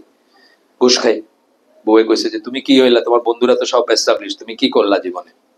তারপরে গিয়ে আমি ঘুষের রেট বাড়াই দিলাম, করে মানুষ। ফজরের সময়, শীতের দিনের ফজরে উঠতে চাইতেছেন, বউরা কি ঠান্ডার ভিতরে কি যাবে, শুয়ে থাকো। বউয়ের ওয়ার্কটা তখন আল্লাহর চেয়ে বেশি হয়ে যায়। ট্রু, অনেক মানুষ করে এটা। এর ভিতর সবচেয়ে ডেঞ্জারাস হচ্ছে আপনার নিজের হাওয়ার ভালোবাসা, আপনার আপনার নফসের প্রতি আপনার যে ভালোবাসা, আপনার নফস যা বলে আপনি সেটাই করেন, নফসকে স্যাটিসফাইড করেন সবসময়, আল্লাহর কথা কেয়ার করেন না আপনি। এটার কথা আল্লাহ বলছেন সূরা ফুরকানের 25 নম্বর সূরা 43 নম্বর আয়াত, আবার সূরা জাসিয়া 45 নম্বর সূরা, খুব সম্ভব 23 নম্বর আয়াত, আমি শিওর না, বাট দুইটা একই রকম আয়াত, একই আয়াত দুইটাই। তুমি কি তাদের দেখেছো যারা নিজের হাওয়াকে, কামনা বাসনাকে ইলা বানায় নিছে? আল্লাহ বলছেন এটা হচ্ছে সবচেয়ে ডেঞ্জারাস শ্রেণীর ভালোবাসার শিরক, নিজের প্রতি ভালোবাসা। আপনার নিজের যে নফস ইনস্টিংক্ট, ভাল লাগা খারাপ লাগা, সেটা আপনার কাছে প্রাধান্য পাইল। আচ্ছা, যাই হোক, এখানে প্রথম কথা হচ্ছে যে আল্লাহকে, আমাদের আমাদের ইমানের দাবি হচ্ছে আল্লাহকে আমরা সবকিছুর চেয়ে এবং সবার চেয়ে বেশি ভালোবাসো। দুইটা কথা বললাম। সবকিছু বলতে জিনিসপত্র, হ্যাঁ, টাকা পয়সা, গাড়ি বাড়ি, সবকিছু। অনেক মানুষ কিন্তু নিজের সন্তানের চেয়ে সম্পদকে বেশি ভালোবাসে। দুইটার ভিতরে যদি চয়েস আছে যে কোনটা, সে হয়তো সন্তান ভুলে যাবে কিন্তু সম্পদটা রাখতে চাবে। অনেক মানুষ আছে এরকম। আচ্ছা, এই জন্য সবকিছু বলছেন, আর সবাই কথা বলছেন কি, যে সম্পর্ক গুলা বললাম, মানুষের ভিতরে সম্পর্ক আছে না, সেইগুলা যেন করে। Whenever one loves anything or anyone more than he loves Allah, he has left the fold of Islam. সে ইসলাম থেকে বাইরে হয়ে গেছে, যদি কেউ কোনো কিছুকে বা কাউকে আল্লাহর চেয়ে বেশি ভালোবাসে। তো উনি বলতেছেন, যদি আমেরিকান মানে কনভার্টেড মুসলিম, তো উনি বলতেছেন যে আমি এরকম বলতে শুনছি মানুষকে, I am an American first and a Muslim second. এই কথা যে বলবে সে ইসলাম থেকে বাইরে হয়ে গেছে অলরেডি, তাই না? প্রথমে আমি আমেরিকান। বাংলাদেশের একজন পলিটিক্যাল লিডার, ইসলামপন্থী লিডার কিন্তু মুখ ফসকা এই কথাটা বলে ফেলছেন কয়দিন আগে, যে আমি প্রথমে মানুষ, তারপরে বাংলাদেশি, তারপরে মুসলমান। আল্লাহ তাকে হেফাজত করুন। উনি হয়তো বোঝেন নাই। অনেক সময় মানুষের একটা, আচ্ছা, এই যে টকশো ফকশো গুলো হয়, এগুলো আপনার অনেক সময় আপনার পুশ করে বা মুখ দিয়ে ওই কথা বাইর করেছে। মঞ্জুরুলের একদিন নিয়ে ডিবিসিতে করলো না, একদম ইসে ফালাই দিল, ইন্টারফেথ ডায়ালগ কি একটা নিয়ে, উনি বলেন না এই কথা, ওনার মুখ দিয়ে কথা বলা মানে বাইর করে ফেললো অলমোস্ট আর কি, বা ওইটাকে ওইভাবে ইন্টারপ্রেট করলো সবাই, ওনার এমনি গালিগালাজ করলো মানুষ কিছুজন। উনি তো বলেন নাই কখন, আমি জানি ওনার মঞ্জুরুলকে খুব ভালো করে চিনি, বহু বছর ধরে চিনি, কিন্তু ওই লাইনে আর কি, মানে এরা আপনাকে ওই লাইনে করতে পুশ করতে, আমাদের যাওয়াই উচিত না। প্রথম কথা, আমি মঞ্জু ভাই সম্বন্ধে যেটা বলছি তখন, যে ওনার যাওয়াই উচিত হয় না। ডিবিসিতে গিয়ে ওই নবনীতা নাকি ওইগুলো আছে না, ছিল নবনীতা চৌধুরী, ওগুলোর সামনে আরেকটা কে ছিল, এটা নবনীতা ছা, অন্য কেউ ছিল একটা, আর আরেকটা হিন্দুরা ডাকছে, একটা খ্রিস্টানরা ডাকছে বোধ হয়, মানে ইন্টারফেথ ডায়ালগ নিয়ে কথাবার্তা। হ্যাঁ, রূপা ফারজানা, ওইটা তো 71, ওইটা না, যেটা ডিবিসিতে ছিল আমার মনে আছে। তো কি দরকার আমার ওইখানে যাওয়ার? I can not seat with, মানে আমার এখানে বসারই দরকার নাই। তো যাই হোক, এইগুলা করে আর কি, মানে তো যেটা বলতেছেন যে এই যে ওই ভদ্রলোকের কথা বলতেছে, যিনি বলছেন ওনার জন্য দোয়া করি যে ওনার করে নেন। তারপরে বলতেছে যে অনেক সময় দেখা যায় যে মানুষ একটা জামাতকে আল্লাহর চেয়ে বেশি ভালোবাসে, একটা জামাতকে আল্লাহর চেয়ে বেশি ভালোবাসে, তার দল, তার জামাত, তার গোষ্ঠী, এরা করলে সে কোনো একটা জিনিস সাপোর্ট করবে, কিন্তু আল্লাহর জন্য খুব ভালো একটা কাজ, দিনের জন্য খুব ভালো একটা কাজ অন্য কেউ করতেছে, সেটার বিরোধিতা করবে। তার ভালোবাসাটা তো জামাতের প্রতি বেশি। হ্যাঁ, দল কেন্দ্রিক। এই জন্য তো দল করা নিষেধ ইসলামে। হিজবিয়া যেটা বলি, হিজবিয়া বলি না, একটা কথা, হিজবিয়া, হিজব যেটাকে বলে দল আর কি। আচ্ছা, এরপরে বলতেছেন যে এই কথাগুলো বলতেছেন যে তারা হ্যাপি না, অন্য কেউ যদি একটা ভালো কাজ করে তাহলে তারা সেটার বিরোধিতা করে। গেল আমাদের এখন তাহলে শিরকের 4টা শ্রেণী আমরা বললাম, আমাদের 12টা পয়েন্টের প্রথম পয়েন্টটা গেল। প্রথম পয়েন্টটা হচ্ছে আপনার বড় শিরক। এখন আমরা সেকেন্ড পয়েন্ট যাব। আপনার এবং আল্লাহর মাঝখানে আপনি যদি কাউকে মধ্যস্থতাকারী মনে করেন, এজেন্সি মনে করেন, এগুলো যারা করে তাদের যুক্তি হলো যে আপনি প্রাইম মিনিস্টারের কাছে যান না বাংলাদেশের, আপনি সোজাসুজি যেতে পারেন, পারেন না, তো আপনি গিয়া ওই প্রাইভেট সেক্রেটারি বা কারোর কাছে আপনার স্লিপটা দেন, তো সে ওইটা নিয়ে ভিতরে যায়। তারপর ভিতরে যাওয়ার পরে উনি দেখে যদি বলে আচ্ছা দেও, তাহলে দেয়। কোথায় প্রাইম মিনিস্টার, কোথায় আল্লাহ? আপনি সরাসরি আল্লাহর কাছে চলে যাবেন? আপনার তো ধরতে হবে, ওসিলা ধরতে হবে। কোরআনে আল্লাহ ওসিলা তালাশ করার কথা বলছেন, কিন্তু ওসিলা মানে মানুষ তালাশ করতে বলেন না। ওসিলা মানে যে সমস্ত কাজ আপনাকে জান্নাতে নিয়ে যাবে। আছে না শর্টকাট, আছে না কিছু? ধরেন আপনি সবে করে রাত্রে ইউটিলাইজ করলেন ঠিক মতো, আপনি কি করলেন? 1000 মাসের চেয়ে বেশি, 1000 মাস ইবাদতের চেয়ে বেশি ইবাদত করতে পারলেন ওই সময়, না তাই না? তো আপনি ওসিলা মানে আল্লাহ এগুলো বলছেন যে যেসব শর্টকাট আল্লাহ দিয়ে দিচ্ছেন, অনেক শর্টকাট দিচ্ছেন না, এই সময় দোয়া কবুল হয়, অমুকের দোয়া কবুল হয়, ট্রাভেলিং এর সময় দোয়া কবুল হয়, বাপের দোয়া কবুল হয়, ভাইয়ের দোয়া কবুল হয়, অসুস্থ মানুষের দোয়া কবুল হয়। আপনি অনেক রকমের জিনিস দিয়ে দিচ্ছেন আল্লাহ, যেগুলা আপনার শর্টকামিং গুলোকে আপনি পূরণ করতে পারেন। হ্যাঁ, আপনার যেগুলা ছুটে যাচ্ছে, যেগুলা আমরা তো সারাদিন এবাদতে বসে থাকি না, আমরা অনেক কিছু করি, কিন্তু আল্লাহ এসব দিয়ে দিচ্ছেন যে স্টিচিং টাইম বলি না আমরা, যে মানে সময় মতো 1 ফুট দিবেন, 9 ফুট বাইচে যাবে, সেরকম আর কি। তো সেগুলার কথা বলছেন ওসিলা বলতে। এখন প্রাইম মিনিস্টার একটা মানুষ, সে তার ওই কিউবিকেলের বাইরে কি আছে জানে না। এই বইটা তারা দেখাইলে, এই মলাট দেখলে ওই পাশে কি আছে এই রং জানে না সে। তার সাথে আল্লাহর কোনো তুলনা নেই। আল্লাহ আপনি আপনি আমরা যে আজকে এখানে হালাকে বসবো, আমাদের সৃষ্টি করা 50,000 বছর আগে লিখে রাখছেন, যে আমরা জানতেন, উনি জানার সেন্সে নলেজে জানতেন, আপনাকে বাধ্য করেন না এখানে আসতে, তাই না? আল্লাহ আমার ভিতরে কি আছে জানেন, আমার ইন্টেনশন কি জানেন, আমি যেটা করবো সেটা জানেন, যেটা করার প্ল্যান করতেছি সেটাও জানেন, তাই না? আমার কাজগুলো তার সৃষ্টি, আমিও তার সৃষ্টি। সুতরাং আল্লাহর সাথে মানুষের তুলনা করে কোনো লাভ নেই। আল্লাহর কোনো ইন্টারমিডিয়েট কোনো ইসের দরকার নাই যে তার মাধ্যমে আপনি তার কাছে যাবেন, সরাসরি যাবেন। স্ট্রেট লাইনের একটা ডেফিনিশন কি? শর্টেস্ট ডিস্টেন্স বিটুইন 2 পয়েন্টস, তাই না? সরল পথ, সিরাতুল মুস্তাকিম। আপনার কারো ঘুরিয়া কারোর মাধ্যমে যাইতে হবে এমন কোনো কথা নেই আর কি। এই হলো কথা। তো এটা অনেকে বলে, অনেকে এটা মনে করে। এখানে আর দুইটা কথা আমি বলবো, তার আগে একটা আয়াত দিচ্ছেন, এটা দেখে নেই। বলতেছেন যে and when my slaves ask, আমার বান্দারা যখন তোমাকে জিজ্ঞেস করে, you concerning me, আমার সম্বন্ধে জিজ্ঞেস করে, then answer them, তাদেরকে বলো, I'm indeed near, আমি নিকটেই আছি। I respond to the invocations of the supplicant, যারা দোয়া করে তাদের দোয়া আমি উত্তর দেই, রেসপন্ড করি। when he calls on me, আমাকে যখন ডাকে। তাহলে আমাদের সরাসরি করতে পারি, কারোর মাধ্যমে যাওয়ার কোনো দরকার নেই।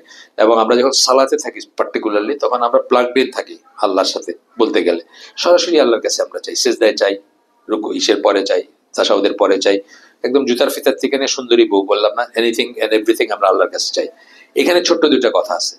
কথা হলো যে তাওয়াসসুল বলে একটা কথা আছে, নৈকট্য লাভ করা, ওয়াসিলা। সব ওয়াসিলা কি মানে নিষিদ্ধ তা না। 3টা ওয়াসিলা আছে যেটা জায়েজ। প্রথমটা হচ্ছে আপনার কোনো সৎ কাজের ওয়াসিলা।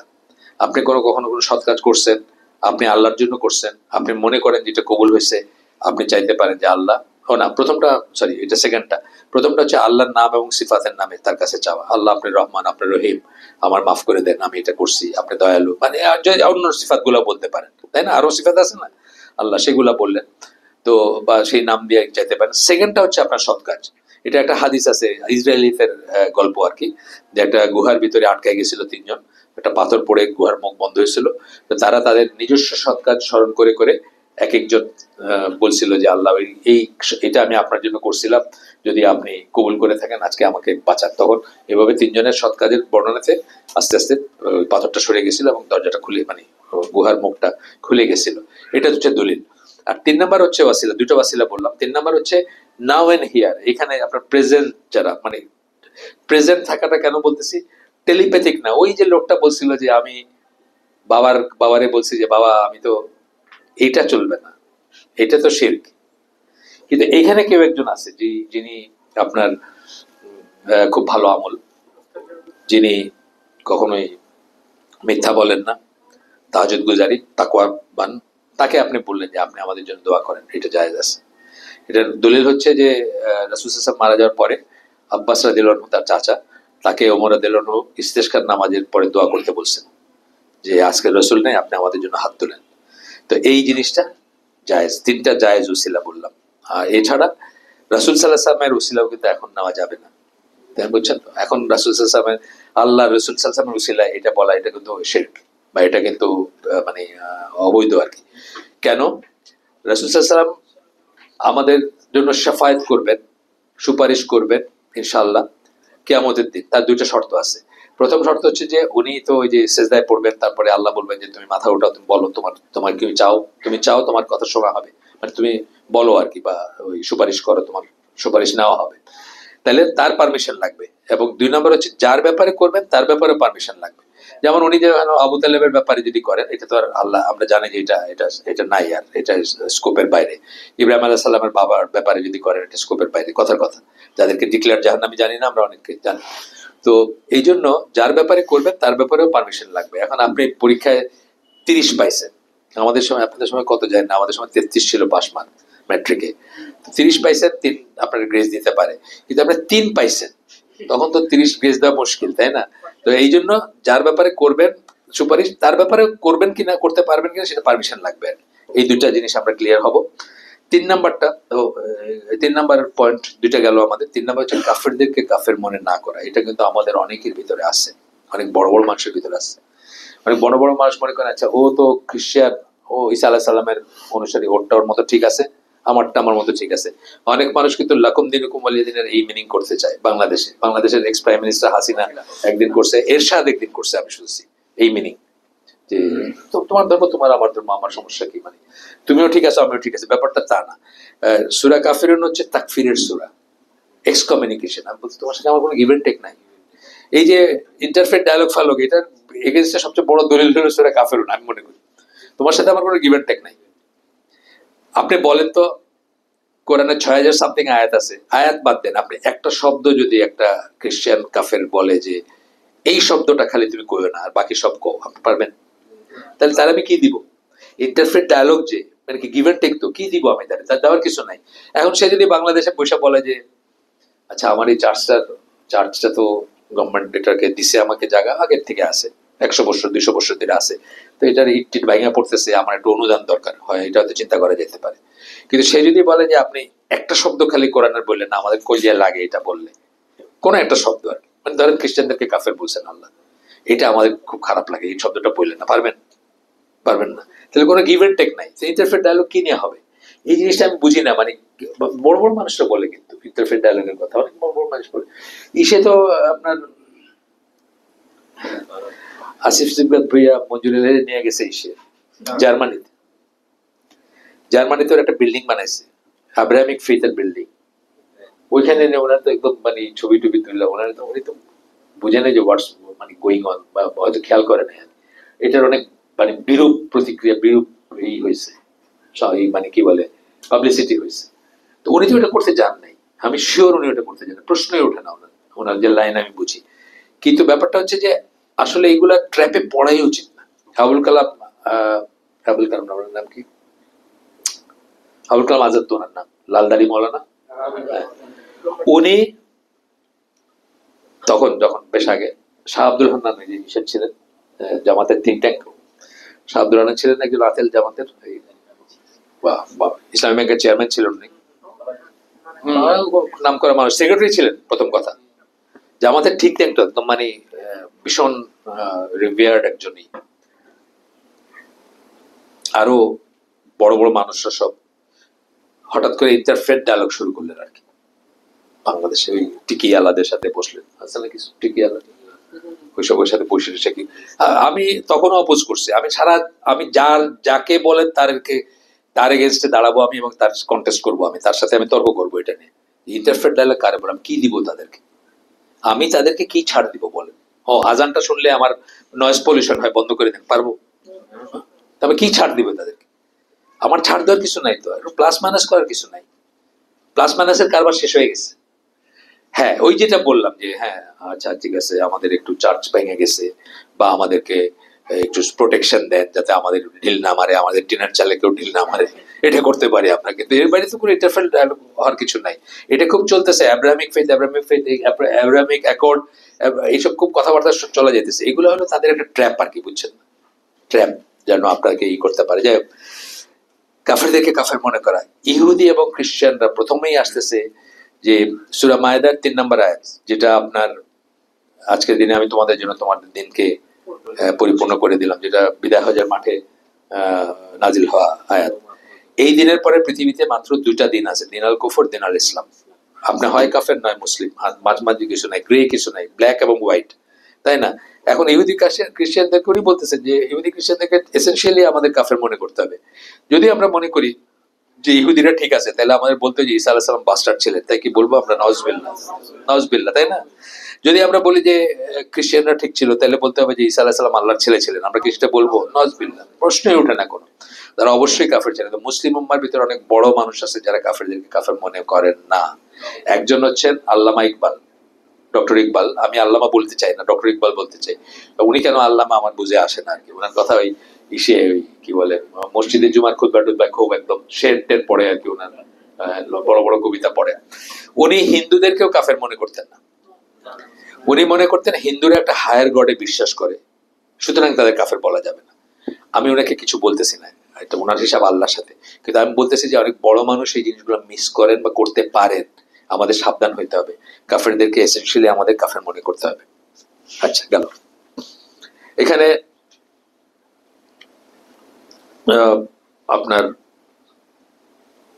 আয়াত দিয়েছেন কয়েকটা, আমরা একটা হাদিস পড়ি। যার হাতে আমার প্রাণ তার শপথ, আল্লাহ রাসূলের একটা স্টাইল ছিল এভাবে কথা বলার। No one from this nation, be he Jew or Christian, hears of me. মানে এই জনগণের, মানে এই নেশন বলতে বোঝাচ্ছেন তখন যারা বেঁচে আছে মানুষ, তাদের ভিতরে, মানে মানুষজনের ভিতরে, সে কোন সমস্যা, সে ইহুদি হোক বা খ্রিস্টান হোক, আমার কথা শুনলো, মানে রাসূলের কথা শুনলো, and then he does not believe in what I have been sent with, আমাকে যা নিয়ে পাঠানো হয়েছে তাতে বিশ্বাস করলো না, আমার কথা শুনলো, তখন থেকে না কিয়ামত পর্যন্ত, except that he will be in the hellfire, সে জাহান্নামে যাবে। অর্থাৎ বুঝে দিয়েছেন যে ইহুদি খ্রিস্টান তাদের ধর্মগুলা অ্যাব্রোগেটেড, বলেন না একটা কথা, বাতিল। যদি কেউ আল্লাহ রাসূলের কথা শুনে থাকে তাহলে তাকে অবশ্যই তাকে তিনি যা নিয়ে আসছেন তাতে বিশ্বাস করতে হবে, আর তা নাহলে সে জাহান্নামে হবে। এটা একটা দলিল। এছাড়া আপনার আরো অনেক দলিল আছে, যে লাম ইয়াকুনিল লাযিনা কাফারু মিন আহলিল কিতাবি, সূরা বাইয়িনা, ওইটা একটা দলিল যে ইহুদিরা খ্রিস্টানরাই, আর অন্যদের কথা তো আসেই না এখানে। মোট কথা আমরা যেটা মনে রাখবো যে মুসলিম ছাড়া দুনিয়ার বাকি যারা আছে তারা সব কাফের, এবং তাদেরকে আমাদের কাফের মনে করতে হবে। এবং তার মানে এটা না তাকে মাইরে ফেলবো, কেটে ফেলবো। আমরা এটা তো ওয়ালাল বারাতে পড়ছি যে যারা আমাদের সাথে যুদ্ধ করে না, যারা আমাদেরকে ঘর থেকে বিতাড়িত করে নাই, তাদের সাথে ভালো ব্যবহার করতে আল্লাহ আমাদেরকে নিষেধ করেন না। সূরা মুমতাহিনার 8 নম্বর আয়াত এখানে পড়ছি আমরা, সেটা আমরা মনে রাখবো। এই মোটামুটি গেল।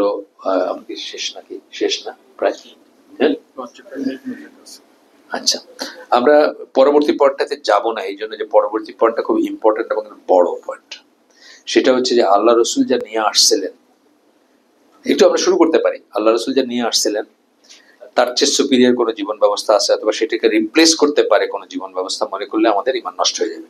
আচ্ছা, এখানে প্রথম খুতবাটা শেষ হয়েছে আমাদের, 3টে জুমার খুতবা বলছি না, সেকেন্ড খুতবার যে শুরুটুকু আমি একটু করি, মানে শুরুটুকু একটু বলে, শুরুতে উনি বলতেছেন যে living Islam does not necessitate that one lives all of it and does not practice any part of it. এটা না, কিন্তু ইসলাম ত্যাগ করা মানে এটা না যে পুরা সবকিছু করে না, সবকিছু ছেড়ে দিয়েছে তা না। হয়তো সবকিছুই করে কিন্তু একটা বিশ্বাসের সমস্যা আছে, এটা বলতেছেন আর কি। Instead, one might still be practicing parts of Islam and calling himself a Muslim, while in reality he has some characteristic, belief or action that has taken him out of the fold of Islam, possibly without his recognition of the fact. না জানতে, অজান্তে হয়তো নাই ইসলামের বাইরে চলে গেছেন। এই জন্য কিন্তু এটা জানাটা আমাদের দরকার, যে কখন আমি অজান্তে চলে গেছি আমি নিজেও জানি না, তাই না? মানে এই ব্যাপারগুলা আমরা হয়তো, আপনাদের বয়স কম, আপনারা হয়তো আল্লাহ রহম করছেন, সরাসরি ইসলামে আসছেন এবং ইসলামে আসেন। কিন্তু আমরা তো এগুলোর ভিতর দেখেছি। আমি নিজের কথা বলি, আমি যখন বিয়ে করছি প্রথম 22 বছর 3 মাস বয়স আমার ওয়াইফের নিয়ে আমি সিলেটে গেছি বাড়িতে, আমার গ্রামের বাড়ি সিলেট, আমার দেশের বাড়ি। আমি তাকে নিয়ে শাহজালালের মাজারে গেছি, ইয়া বলছে ওর বাড়ি ময়মনসিংহ, ও তো আর সিলেট যায় না কখন। বললাম যে আজকে তোমার সুযোগ, যা চাওয়ার চাই আনো। তা চাওয়ার পরে আবার বলছি যে এই পিছনে হাইটা বাইরে, পিছনটা দেখায় না আর কি, তাই না? এটা শিল্প না, এটা তো শিল্প। আমি তবা করছি, আপনার সাক্ষী আমি তবা করছি। আপনাদের যদি এরকম থাকে তবা করে নিবেন, ছেড়ে আসবেন, বাইরে আসবেন। এটা পড়ার কিন্তু একটা একটা বেনিফিট হচ্ছে ওইটা। এটা হইতে পারে যে আমাদের ভিতর কারো এখনো কিছু রয়ে গেছে, যেগুলো পড়তেছি ওগুলো সেকুলার হিউম্যানিজম বশবর্তী আমরা মনে করি হয়তো যে না, খ্রিস্টান ওর মতো করে ঠিক আছে, আমি আমার মতো ঠিক আছে, ওরে কাফের বলা যাবে না। খুব রুড মনে হয় না? আমি বলি যে কবিগুরু রবীন্দ্রনাথ ঠাকুর আসলে একদম কাফের, অনেক মানুষের কলজায় লাগবে, তাই না? বাংলাদেশি মানুষের, তাই না? আমি পয়লা বললাম কবিগুরু রবীন্দ্রনাথ, তারপর বললাম কাফের, পিওর কাফের, তাই না? বা আমি বললাম লালন ফকির একজন পিওর কাফের, অনেক মানুষের কলজায় লাগবে। ফরাদ মাজারটা তো পারলে আমার মারিয়ে ফেলবে। ফরাদ মাজার তো সালাফি বাউল ওনাকে বলে সবাই, ওনাকে সালাফি বাউল। ওরে ওইখানে যায়, ওই যে এই 1 বছরে একবার হয় না লালন মেলা না কি হয়, ওইখানে যায়, ওখানে গিয়া এই করে। তো এই এই ব্যাপার আর কি। যাই হোক, তো এরপরে বলতেছেন যে এই এই পয়েন্টটা যেটা, এটা খুব ইম্পর্টেন্ট পয়েন্ট এই জন্য যে আমরা বুঝে হোক না বুঝে হোক, বহু মানুষ কিন্তু এই 4 নম্বর পয়েন্টটা যেটা, আমরা আমাদের দেশে সবাই এই যে এত বড় আন্দোলন হয়ে গেল, এখন খোলেন যে খালি খালি গণতন্ত্র গণতন্ত্র গণতন্ত্র শুনতেছেন না, ডেমোক্রেসি ডেমোক্রেসি ডেমোক্রেসি। হ্যাঁ, এই মানুষগুলো তো মুসলিম, নাম তো মুসলিম, সব নামাজও পড়ে, সবই করে। ভয়ঙ্কর অবস্থা না? সে যদি মনে করে যে আজকে আর ওই শরিয়া চলে না, আজকে আর ওইসব চলে না, আজকে ডেমোক্রেসি হচ্ছে দুনিয়ার সবকিছু, সবচেয়ে ই মানে সবচেয়ে মানে কি বলবো সুপিরিয়র জীবন ব্যবস্থা, তো সে তো অলরেডি অলরেডি ফ্রি করছে বা out of the fold of Islam. আপনি 5ই অগাস্ট যারা রাস্তায় ছিল, আমি বলি প্রায় 10 লক্ষ মানুষ ছিল, সবাই জোহর আসর মাগরিব বেশা সব নামাজ গেছে। তারা কি কি করতে গেছিল? গণতান্ত্রিক অধিকার করতে গেছিল। ইট ইজ ট্রু যে তাদের মাধ্যমে আল্লাহ আমাদেরকে হাসিনার মতো ইসের দানবের হাত থেকে মুক্তি দিচ্ছে, এটা ডিফারেন্ট একটা জিনিস। কিন্তু তারা যেভাবে যা করছে, এটা কি ইসলাম? এটা কি ইসলাম? এটা কি মুসলিমদের কাজ? এটা মুসলিমদের কাজ না, এটা আমাদের কাজ না, সোজা কথা। তো এগুলো বুঝতে হবে যে মানে একটা জিনিস কাজ করে। আমি উদাহরণ দিই যে আওস এবং খাজরাজ, তাদের ভিতরে যুদ্ধ চলতেছিল, মদিনার 2টা ট্রাইব, তারা মারামারি করে সব শেষ হয়ে যেতেছিল। আর ইহুদিরা ওই মারামারিটা লাগাই রাখছিল যে তাইলে ওদের কাছে নত হয়ে থাকবে আর কি। তারা গিয়ে রাসূলুল্লাহকে ডাইকা নিয়ে আসলো যে আপনি আমাদের মুরব্বী হবেন, আমাদের আমরা তো শেষ হয়ে যেতেছি মারামারি করে, আমাদের মুরব্বী হবেন, আমাদের বিচার আচার করে দিবেন, আপনি আমাদের কাছে আসেন। তাদের মারামারি এটা কি খুব ভালো জিনিস ছিল? ছিল না। কিন্তু ওইটার মাধ্যমে আল্লাহ আপনাকে কি দিলেন? ইসলামিক স্টেট দিলেন, তাই না? একইভাবে এটা যে খুব ভালো জিনিস ছিল তা না, কিন্তু যে ফলাফল হয়েছে ওইটাকে আমরা আলহামদুলিল্লাহ বলবো যে বুকের উপর থেকে পাথর সরছে। কিন্তু আমরা তো আসলে সারা দেশ ডেমোক্রেসি পিছিয়ে দৌড়াইতেছে না, সারা দেশ দৌড়েছে, সব খোলাখুলি ভাবে বলতেছে যে আমরা শরীয়ত চাই না, আল্লাহর আইন চাই না। একদম একদম প্রথম শ্রেণীর পলিটিশিয়ানরা বলতেছে, প্রথম শ্রেণীর, বুঝে বলুক না বুঝে বলুক। এখন আমাদের কাজ করার অনেক আছে। মানে আমরা কোথায়, মানে আমি তো 1000 বছরও দেখি না যে এখানে কোনো ইসলামিক ব্যবস্থা প্রতিষ্ঠিত হবে বলে আমি দেখি না। আল্লাহ যদি চান কালকে হইতে পারে, সেটা অন্য জিনিস। কিন্তু আমাদের কাজ করার অনেক আছে না? এরা তো আমাদের ছেলে ভাই, তাই না? এরা তো আমাদেরই ফ্যামিলির তো, এরা তো আর জুপিটার থেকে আসে নাই বা হিন্দু ঘর থেকে বাইর হয় নাই। কিন্তু ওদের বুঝটা দেখেন, ওরা মনে করছে এইটাই সবচেয়ে বড় একটা কর্ম, বা এই ডেমোক্রেসি প্রতিষ্ঠা করাটাই সবকিছু। আজকে যেন আমরা শেষ করে দিই, আগামী দিনে এখান থেকে শুরু করবো যেখানে শেষ করলাম। সুবহানাকা আল্লাহুম্মা বিহামদিকা আশহাদু আল্লা ইলাহা ইল্লা আনতা আস্তাগফিরুকা ওয়া আতুবু ইলাইক। আমরা যে শুনলাম তার ভিতরে ভালো কিছু শুনে থাকলে সমস্ত প্রশংসা আল্লাহর, আলহামদুলিল্লাহ। খারাপ কিছু শুনে থাকলে সমস্ত ব্যর্থতা আমার, এবং সেটা শয়তানের তরফ থেকে। আল্লাহ আমাকে তৌফিক দিয়ে যা ভালো শুনলাম তার উপর আমল করার। আসসালামু আলাইকুম ওয়া রাহমাতুল্লাহি ওয়া বারাকাতুহু। যাদের ওযু নাই তারা ওযুটা করে নেন। আমরা এই প্রশ্নগুলো একটু দেখবো এবং আমরা ইনশাআল্লাহ ঈশার সালাত দাঁড়াবো ইনশাআল্লাহ। নফসের তাড়নায় কোনো গুনাহ করতে বাধ্য হয়, বাধ্য কেন হবে? নফসের তাড়নায় বাধ্য হবে কেন? বাধ্য না, সে মনে করতেছে সে বাধ্য, বাধ্য আর কিছু নাই। তবে সে চেষ্টা করে সে গুনাহ থেকে বের হয়ে আসার, এতে সে কি কাফের? না, এতে কাফের হবে না ইনশাআল্লাহ। ইনশাআল্লাহ কাফের হবে না।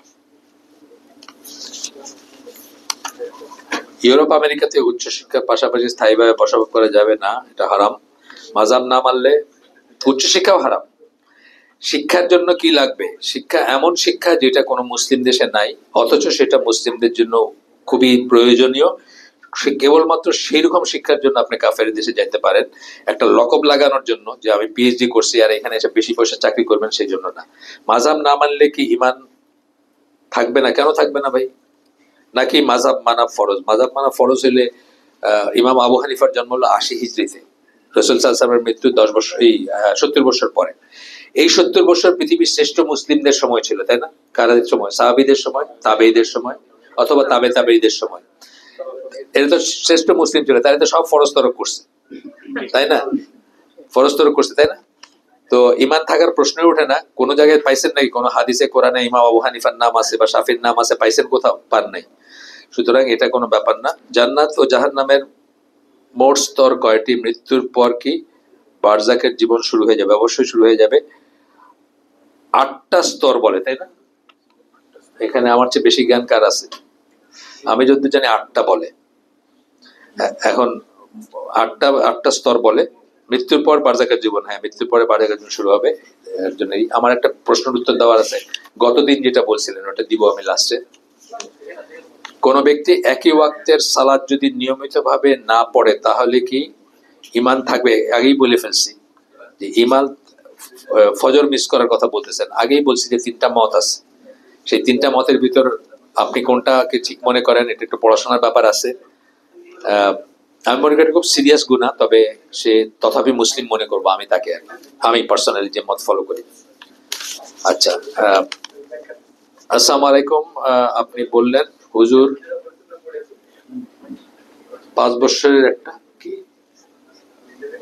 হজের ব্যাপারে 5 বছরের একটা সূত্র একটু ব্যাখ্যা করবেন প্লিজ। এটা একটা হাদিস, যে আল্লাহর ঘরে গেল 5 বছরের ভিতর আর গেল না, সে মিস করলো অনেক কিছু। এটা নিয়ে আসতে পারবো আমি, আমার সাথে নাই, দলিল নিয়ে আসতে পারবো। এটা দেখার পরে আমি সেকেন্ড টাইম হজে গেছি।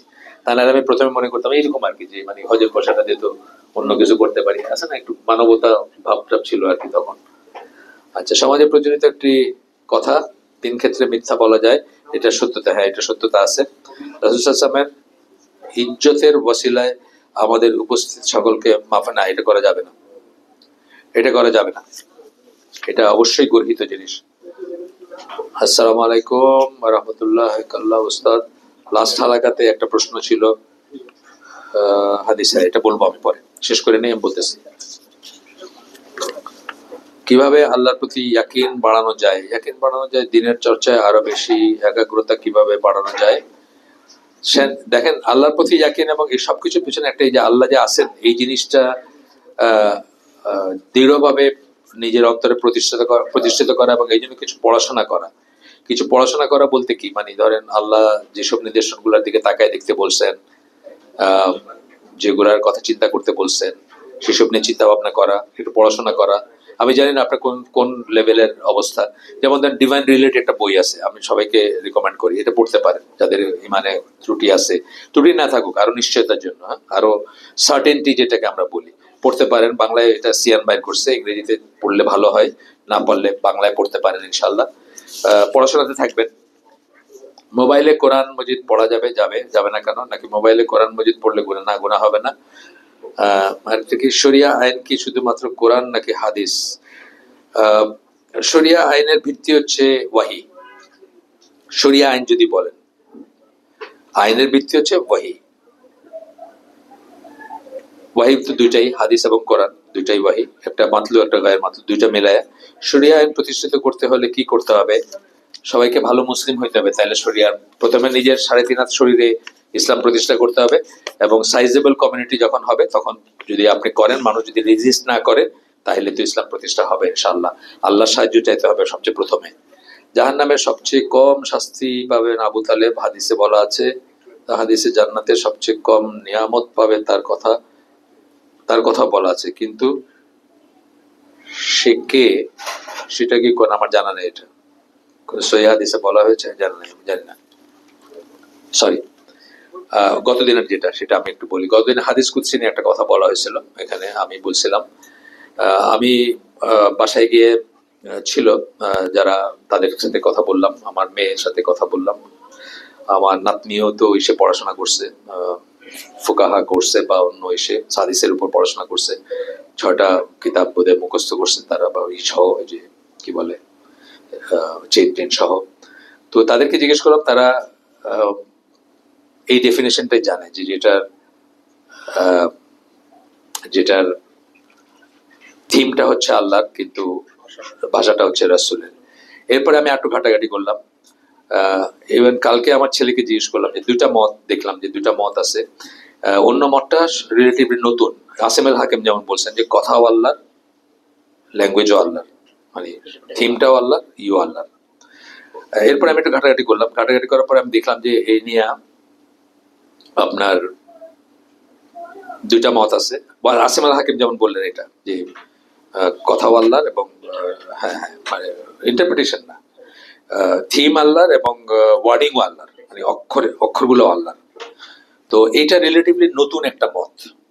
আমি করে দেখলাম যে এটা রিলেটিভলি নতুন মত। নাসিরুদ্দিন আলবানী মনে করেন যে থিমটা আল্লাহর, কিন্তু কথাটা হচ্ছে ঈশ্বর, রাসূল সাল্লাল্লাহু আলাইহি ওয়াসাল্লাম। এখন ক্লাসিক্যাল স্কলাররা এটা নতুন কেন বলতেছি, ইদানিং কালে সৌদি আরবে আমি যেটা বুঝছি যে আর কি, যে সৌদি আরবের স্কলারদের বোধহয় এরকম। কারা কারা মনে করেন যে ওয়ার্ডিংটা রাসূলের, সেটা বলে দিই, আমি নামগুলো বলে দিই। ইমাম নওয়াবী, ইমাম সুয়ুতি, আস-সাইদ আশ-শরীফ, ইমাম ইবন হাজার আল আসকালানি, তারপরে কুরতুবী, খাত্তাবী, ইমাম গাজালি, বাইদাউই, শাওকানি, আব্দুল বার। এনারা সবাই মনে করেন, আমি যেটা বলছি ক্লাসিক্যাল স্কলারদের 10 জনের নাম বললাম আমি আর কি, এনারা মনে করেন যে ওয়ার্ডিংটা হচ্ছে রাসূলের। আর আমি কোনটা ঠিক সেটাতে যাচ্ছি না, কিন্তু ওয়ার্ডিংটা হচ্ছে রাসূলের। আর আপনার নাসিরুদ্দিন আলবানী তো মনে করেনি। তো আমরা দেখেন সবাই কোনো না কোনো ফর্মে তাকলিদ করি, কিন্তু রিলেটিভ তাকলিদ করি আমরা। যেমন আমি যখন দেখি যে নাসিরুদ্দিন আলবানী একটা হাদিসকে সহিহ বলছেন, আমি আর কিন্তু আর এসে যাই না, বলি না আলবানীর মতো সহিহ। তো সিমিলারলি এত কয়জন ক্লাসিক্যাল স্কলারের এসে আমার সেই যোগ্যতা নাই যে আমি এর অন্যদিকে কিছু বলবো। যারা বলছেন তাদের কাছে আপনি জানে নেন তাদের দলিল কি আছে। আমি আজকে সকালে, আজকে না কালকে, আমার ছেলেরে বললাম যে এই দুইটা মতের ভিতর তুমি কোন মতের পক্ষে? এই দুইটা মত যেহেতু, আবার ইসলাম কিভাবে বা এরা কিন্তু মাঝে দিয়ে কথা বলছে, তারা কিন্তু এই টার্ম গুলোতেই যায় নাই। ইসলামকে একটু বড় ইন্টারেস্টিং, আমি দেখাচ্ছি আপনাকে ইসলাম কেউ কি বলছে। খুব ইন্টারেস্টিং একটা কথা বলছে ইসলাম কেউ, এই কথাতে যায় নাই। দেখি আমি দাঁড়ান একটু, এখানে আমি করে আনছি আপনার, এক সেকেন্ড। ইসলাম কেউ বলছে যে আল্লাহর থেকে যেটা রাসূল বর্ণনা করছেন, এই কথাতে কিন্তু পরিষ্কার হয় না যে ব্যাপারটা কি। আল্লাহর থেকে যেটা রাসূল বর্ণনা করছেন, আল্লাহ থেকে বর্ণনা করতে গিয়ে কি বলছেন? বলতে পারেন যে আল্লাহ বলছেন যে আমার এইটা এরকম এরকম। আবার বলতে পারেন আল্লাহ বলছেন যে অমুক। আমরা আল্লাহ সম্বন্ধে অনেক কথা বলি না, যে কোনো কথাই তো বলি আল্লাহ সম্বন্ধে। যে ধরেন আজকে যেটা বললাম যে আল্লাহ বলছেন যে আমি তোমাদের নিকটে আছি, আমি তো আর হুবহু ওয়ার্ড তো আর থেকে বলি নাই, আমি তো হুবহু ওয়ার্ডটা কোট করে নেই, তা আমরা বলি এইভাবে কথা। তো ইসলামকে মাঝে দিয়ে বলছে, আপনারা দেখেন ইসলামকে ওটা তো বাইর করা খুব সহজ। ইসলামকে বলছে যে যেটা আল্লাহ থেকে বর্ণনা করছেন, এটা কিন্তু আসলে মাঝখানের একটাই। এটা আমার ছেলে নিয়ে আমি কালকে ডিসকাস করছি। তারপর বললাম যে তোমার কাছে কোনটা বেশি প্লজিবল মনে হয়? সে বললো যে আমি তো বলতে পারবো না, আমার পড়াশোনা করতে হবে। বুঝছেন তো? আমি পার্সোনালি এই মতটাতে স্টিক করব যতদিন আমি অন্যটাতে কনভিন্স না হই। আর আপনারা যদি কনভিন্স হন, আপনারা ওটা মতটা ফলো করেন। কিন্তু আমি বললাম যে 10 জন ক্লাসিক্যাল স্কলারের নাম বলছি আমি, যারা মনে করেন, যারা দিকপাল। ইমাম নওয়াবী হাদিসের দিকপাল, ইবন হাজার আল আসকালানি। আর বেশি দরকার নেই, আলবানির কথা বললাম আমি। তো আমি নিজেকে এই তাকলিদের ভিতর রাখতেই এখন পছন্দ করবো, until unless I get the other আর কি দলিলগুলো। যদি ওইভাবে আমি কনভিন্স হই, তখন অন্য কথা বলবো। এই গতদিন যারা জিজ্ঞেস করছিলেন, সম্ভবত আপনি জিজ্ঞেস করছেন, তাই প্রশ্নটা আপনার না? কারণ এইসব প্রশ্ন করার মতো এখানে আপনি আছেন, আমি জানি আর